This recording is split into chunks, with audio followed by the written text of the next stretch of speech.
Salutations, everybody. It is Matty here today, and what better way to start ringing in a new year than talking about Star Wars Knights of the Old Republic Remake.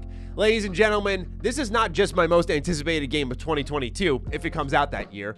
This is my most anticipated game of all time. I have waited forever for this moment, so I would say I apologize for my hype, but I wouldn't mean it at all. So, let's talk about Star Wars Knights of the Old Republic Remake. In this video, I want to do a roundup of everything we know so far about the game, from official information released by Aspire Media to leaks, job listings, and I have a plethora of scoops that I want to share with all of you in today's video from my sources who have been right about KOTOR-related stuff in the past, whether it be the Switch port that's available right now or the actual announcement of KOTOR Remake, which I was informed by them about, to much more stuff that we will learn about in the future. So ladies and gentlemen, if you're new here and you're looking for more KOTOR information, news, and just overall hype, because man, I cannot wait to see more about this game, do consider subscribing. You're in the right place. #1 KOTOR fan right here. All right, let's start off with the basic need to knows, and then we'll get into the juicy scoops towards the later part of this video, beginning with where can you even play this thing, right? Because the original KOTOR was exclusive to Xbox. This one, not so much. So KOTOR Remake is going to be available at launch on PlayStation, console exclusive, and PC. This is really important to note because PlayStation really never does PS and PC. It's usually just PlayStation. So this is a pretty rare occasion here, but really nice to see if I'm honest. You also may be wondering who Aspire Media is.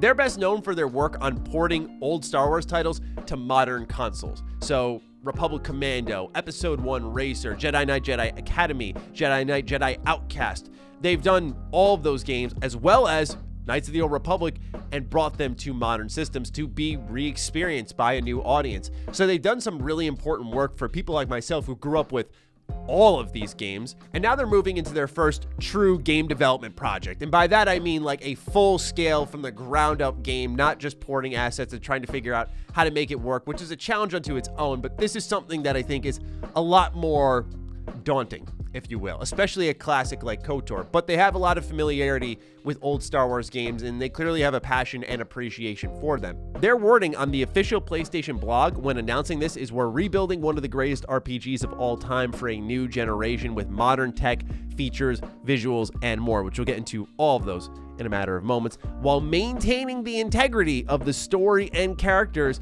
that we've come to cherish. So they're trying to make sure this is a authentic remake in a lot of ways, but this remake will also take liberations. Just be completely aware of that. But based off that wording there, a lot of people are hoping that, say, the main story of KOTOR does not get tampered with at all, which again, we'll talk about shortly.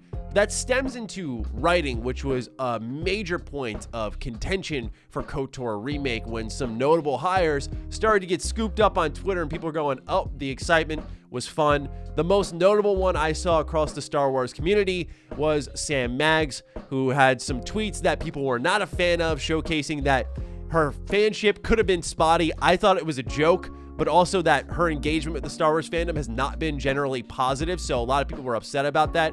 I made a whole video called The Truth About Star Wars Knights of the Old Republic Remake, going through the entire list of writers that we could publicly find on Knights of the Old Republic Remake, and that she was just a contracted one. And in fact, her contract has expired. She's moved on to work at Wizards of the Coast to be a narrative lead, so congrats to her. But as I said in that video, her role was very minor compared to others that work there now that I think are much more important to talk about, like some of these, such as a lead writer at Aspire Media who's been there for about 2 years, who spent 8 years working at BioWare.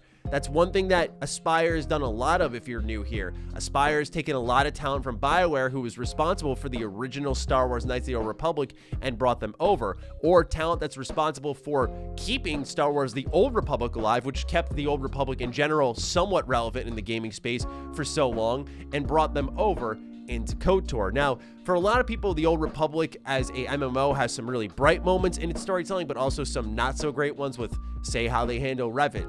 And so I understand where people are coming from on that, but I think it's more reassuring to have people who have, you know, worked with the license before handling some of the major parts of this game.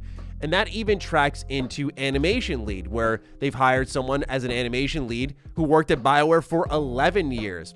So I found that to be relatively relieving. But then there's also a senior writer who worked on just a number of mobile games, as you can see here. Star Trek Timelines, SpongeBob Krusty Cook-Off, just a number of games that don't inspire a lot of confidence.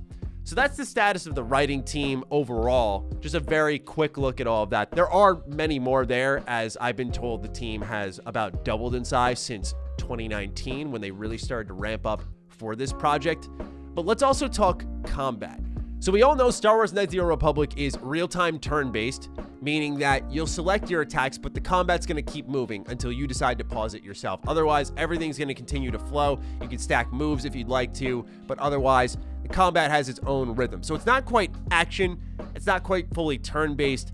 It's a way for turn-based to feel more modern, and honestly, it's the one part of the game that I still struggle to fall completely in love with. It's the part that I look at and go, this could be better. Now, before I did any reporting whatsoever, we had saw a job listing over at Aspire Media mentioning a AAA RPG, which I think is very safe to assume is KOTOR from Aspire Media because they're not working on multiple AAA RPGs. And this AAA RPG is demanding action combat in the combat designer job role, where it says that responsibilities to the lead combat designer. The combat designer will collaborate with leadership and other designers to create engaging encounters in a rich and immersive world. The ideal candidate has experience defining combat roles and crafting AI behaviors to build interesting enemies and bosses. You'll be responsible for working with the team to help develop characters and enemies, seeing development from concept to final implementation. This role is highly collaborative, where attention to detail and an understanding of how animation, effects, and audio all come together is essential. Meanwhile, AI engineer mentions roughly the same thing, as AI is a key element to action RPG games, carrying the narrative of the characters and the environments of every gameplay moment. Our ideal AI engineer has a strong understanding of RPG systems and mechanics, and has worked alongside designers, animators, and other engineers to successfully ship a game in Unreal Engine 4. So before any scoops even occur, the writing is on the wall from Aspire themselves. So there's a lot there that I think is worth being excited about. There's a lot, like, more so on the writing front of, I view more inexperience that is worrisome to me. Like, a lot of people taking their first plunge, which, as someone who's taking their own first plunge, is really exciting, so I know that feeling, but you also have to have a guiding hand somewhere to help you refine your craft somewhat. All right, so now it's scoop time. It's time to deal out some information on things I've learned. Whether you run a mile with this or not is up to you. The source has been correct in the past, and I thought now is a good time to just dump this information. I've gone to other sources to re-verify, so it seems like all of this is accurate, which I've been sitting on a lot of this for months now to make sure. And now let's talk a little bit. So first and foremost, I wanted to talk about some of the action combat, which as we saw in the job listings, that's more than likely confirmed at this point in time, going to be the thing.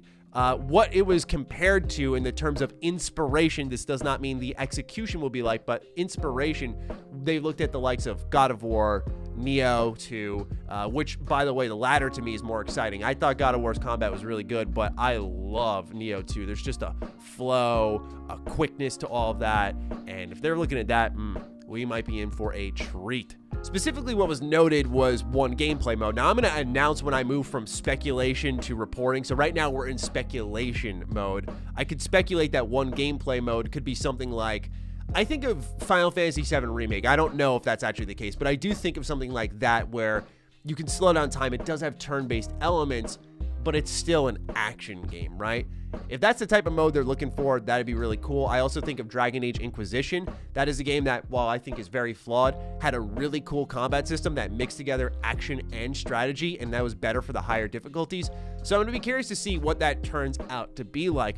On the story front, I was told that they're staying faithful to the main story outside of some changes to characters like race, species, name, age, but that's not going to apply to anyone connected to the main plot.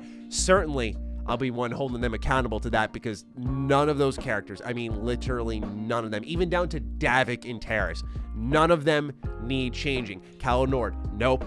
No one connected to the main plot needs a single twist, change, augmentation, anything. Copy it verbatim, please. The OG soundtrack that we know and love is going to be re-recorded. So I thought that was really nice to hear. I imagine there will be, this is speculation mode, new renditions of things. I imagine that there will be some twists and turns to that soundtrack to give it new life, to make it their own.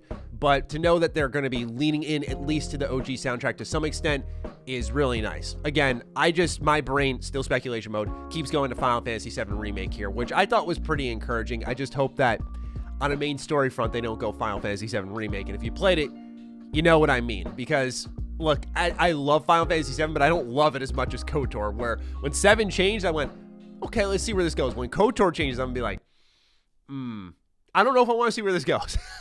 But then again, that's me being closed-minded, right? So we'll see. Swoop Racing and Pazak are returning, is what I've been told as well. For those who don't know, Swoop Racing is the racing minigame that you can do across a number of planets. You can find it on Manon. You can find it on Terrace. It's this crummy minigame that you have to do to get Bastila back in Terrace. It's mandatory. And so I'm curious if they're going to turn that into some type of actual racing game, or if they're going to keep it the speed pads and hitting a button once the turbo has been maxed out.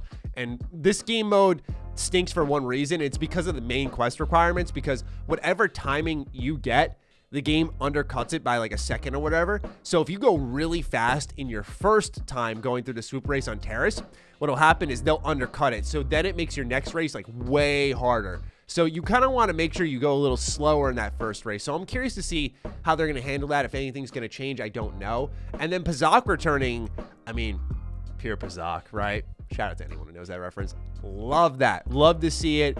The OG Gwent is what I like to call it, right? This is when we didn't get card games inside a game, right? We didn't get the game within the game. And Pazak, I'm hoping, takes on a new life of its own. And I do hope, again, this is one that receives some augmentations of some kind, because I think it's very simplistic, which is a good thing. But I would love to see them evolve Pazak into this full-on card game that you could play separately if you really wanted to spend time with it. Last but not least, this one shouldn't come as much of a surprise, given that it is a remake, but I still wanted to state it out of everything I've learned so far that I was allowed to share, which is there will be new content.